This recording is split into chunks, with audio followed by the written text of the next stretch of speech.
diabo surrava ele fisicamente, ele lutava, tentações terríveis.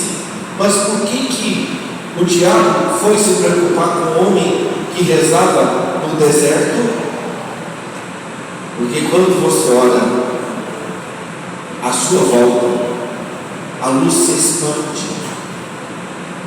Ou o diabo, uma pessoa que olha, o demônio não pode ficar. Quando Deus falou que ia destruir Sodoma e Gomorra, se tivessem 10 pessoas que orassem naquela cidade, a cidade não teria sido destruída. Onde há uma casa, alguém que ora, o demônio não pode fazer a sua vontade ali. Então, quando nós oramos, nós estamos empreendendo uma batalha. O diabo não quer que você ore. O demônio quer que você fique no mundo, na carne, na reclamação, dormindo, sem rezar. Por isso, hoje nós vamos empreender uma luta contra o demônio e contra todos os espíritos de enfermidade. Gostaria que você tomasse uma passagem da Sagrada Escritura, no Evangelho de São Lucas, no capítulo 13, versículo 10. Nós vamos ver aqui claramente que existem espíritos de enfermidade, demônios, que podem tornar a pessoa doente por muitos anos. E a experiência que eu tenho de 44 anos como missionário, eu tenho visto que muitas pessoas só vão ser curadas depois de libertadas, depois de confessa, depois larga o pecado, depois larga o ódio, a raiva, quando perdoa. E nós vamos observar no capítulo 13 do Evangelho de São Lucas, versículo 10, que a palavra de Deus diz assim: estava Jesus ensinando na sinagoga em um sábado. Havia ali uma mulher que havia 18 anos, era possessa de um espírito que a detinha doente. Vocês estão vendo?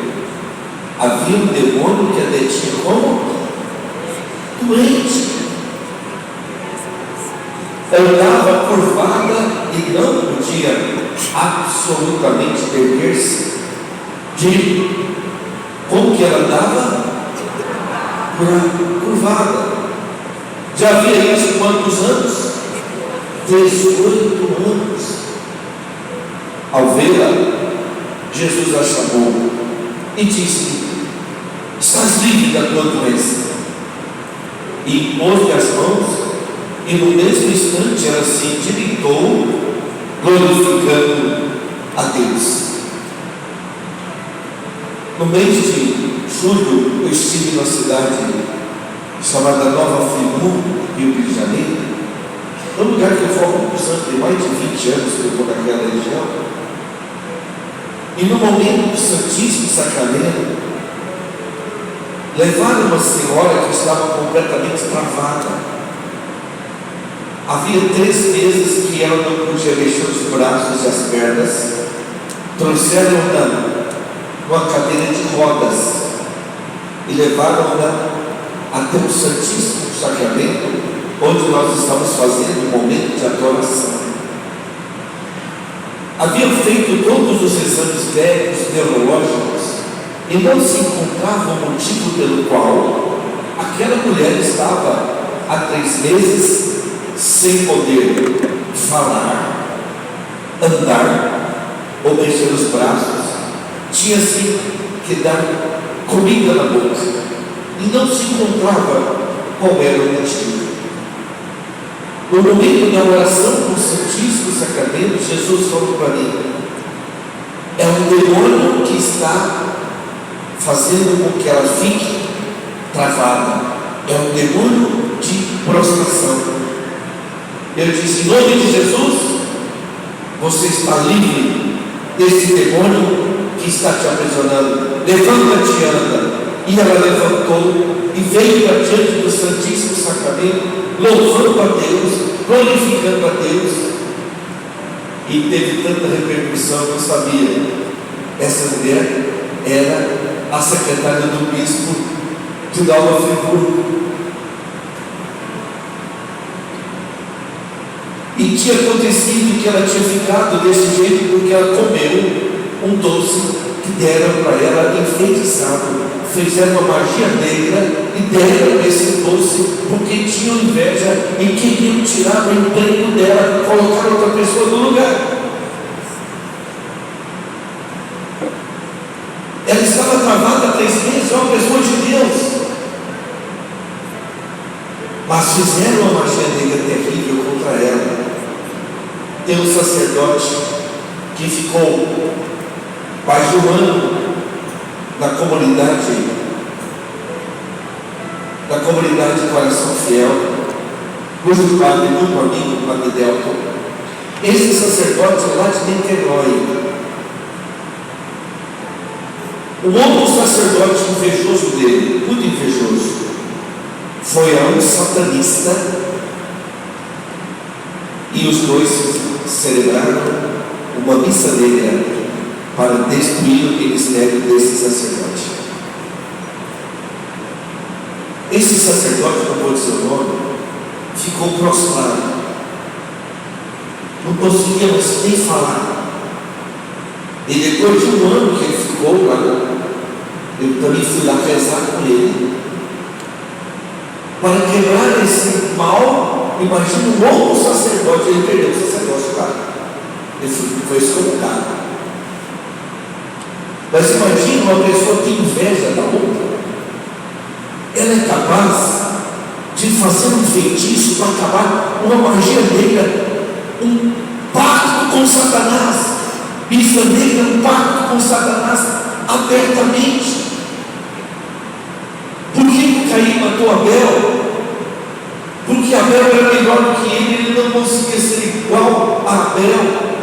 A inveja é um pecado diabólico por excelência, diz Santo Agostinho. É a alegria sentida diante da desgraça do outro e o desprazer causado pelo seu sucesso. O seu sucesso causa raiva em muita gente. Por isso, meu irmão, minha irmã, mantenha a sua vida pessoal mas no anonimato. Use suas redes sociais para evangelizar, mas não coloque suas coisas, suas viagens. Não faça isso. Use o seu perfil, não exponha a sua vida. Tem pessoas que não estão felizes com a sua felicidade, não vê seu sacrifício. A inveja é a alegria sentida diante da desgraça do outro e o desprazer causado pelo seu sucesso. Por que os irmãos de José o venderam como escravo ao Egito? Inveja. Porque ele era um sonhador, porque ele era o filho amado do seu pai Israel, Jacó. E assim também talvez você seja um filho amado, uma filha amada, que tem um casamento, que tem uma profissão, e aquela pessoa frustrada olha para você e não quer a sua felicidade, porque não quer que você fique na frente dela. Eu tenho certeza que na sua casa, na sua família, tem pessoas invejosas, prepotentes, pedantes, orgulhosas, que para ela tem que ser o melhor.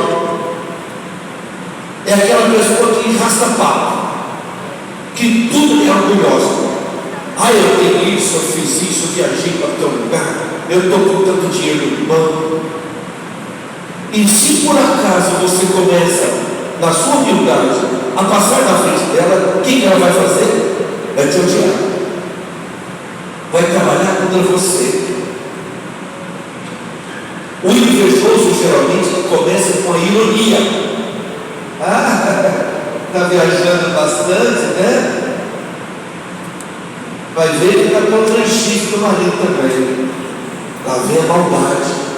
Não vê que você está viajando, porque você está nervoso, você está a trabalho, você se sacrificou. Mas começa com ironia. E essa mulher estava 18 anos oprimida por um demônio que a detinha doente. O demônio pode levar a doença à pessoa se ela tiver uma brecha. E quais são as principais brechas que o diabo pode fazer, como fez com essa mulher? Quais são? Primeira brecha: o pecado. Pecado mortal. Se a pessoa cai no pecado mortal de adultério, de depravação sexual, de roubo, de mentira, se a pessoa cai no pecado mortal de pecar contra a castidade, se a pessoa está no pecado mortal e algum invejoso te amaldiçoar, fizer um feitiço ou te desejar mal, há um demônio por trás que vai atacar em você. Por trás de todo invejoso há um demônio. Porque o demônio, ele não pode agir sem seu consentimento. Ele precisa de instrumentos para agir. Ele é o espírito. E ele influencia mentes. Ele faz com que aquelas mentes façam a vontade dele. Por isso, toda pessoa que está invejando, há um demônio por trás. Meu irmão, se me desculpa, o demônio é capaz de cegar as pessoas, como o general do exército de Israel. Eu vou falar muito pesado, mas você entender que o pecado cega a pessoa ao ponto dela se tornar pior do que animal. Um general de Israel disse para o Hamas, quando ele entrou na casa, o terrorista estava estuprando a mulher, havia matado o marido e havia colocado o filho dentro de um forno para ser queimado. Você está entendendo onde vai a maldade humana? E por trás da maldade humana tem uma mente terrível, que é Satanás, que quer paralisar você, que quer adoecer. E olha o que me diz Jesus aqui nesse capítulo 13. Mas o chefe da sinagoga, indignado, versículo 14, de que Jesus curava no sábado, disse ao povo: são 6 os dias em que se deve trabalhar. Vinde, pois, nesses dias para vos curar, mas não em dia de sábado. Que hipocrisia, né? Quer dizer que no dia de sábado não pode ficar doente, ó. Que absurdo! E se colocar a lei acima do amor? Versículo número 15: hipócritas. Ó, como Jesus era duro que infligir. Disse-nos o Senhor: não desamarra cada um de vós no sábado o seu boi ou o seu jumento, da manjedoura para levar a beber? Esta filha de Satanás, essa filha de Abraão, essa filha de Abraão, que Satanás paralisava há 18 anos, não devia ser livre dessa prisão no dia de sábado? Durante quantos anos Satanás aprisionou esta mulher? 18 anos. Primeira brecha é o pecado. Segunda brecha para o demônio entrar é o ocultismo. É quando a pessoa vai para médiums, para centros onde se evocam os mortos, onde se faz esoterismo, onde se faz trabalhos malignos, trabalhos de ocultismo, trabalhos de encruzilhada, trabalhos que pedem favores aos demônios. Esses lugares, se a pessoa frequenta, ela fica contaminada. A primeira brecha é o pecado. A segunda brecha é o contato com essas coisas que não são da igreja católica. Você comete o pecado todo batismo. A terceira brecha que pode fazer com que o espírito de enfermidade entre é morte, a raiva. A Ali o demônio entra, e entra muitos casos de pessoas que conseguem perdoar até o câncer é curado. O câncer está muitas vezes da origem de muitas células malignas que formaram tumores. Porque existem demônios que dobram uma pessoa como essa pessoa. Ela não tinha problema de coluna, embora ela andasse dobrada, era uma presença maligna. Eu peço a você que abra mais uma passagem muito importante. Eu sei que você conhece ela, mas essa passagem nós sempre temos que lembrar que está em Efésios 6, versículo número 10 em diante. Efésios, capítulo 6, versículo 10. Amém? Carta de São Paulo aos Efésios, no capítulo 6, versículo 10. Finalmente, irmãos, fortalecei-vos no Senhor pelo seu divino poder. Revestivos da armadura de Deus.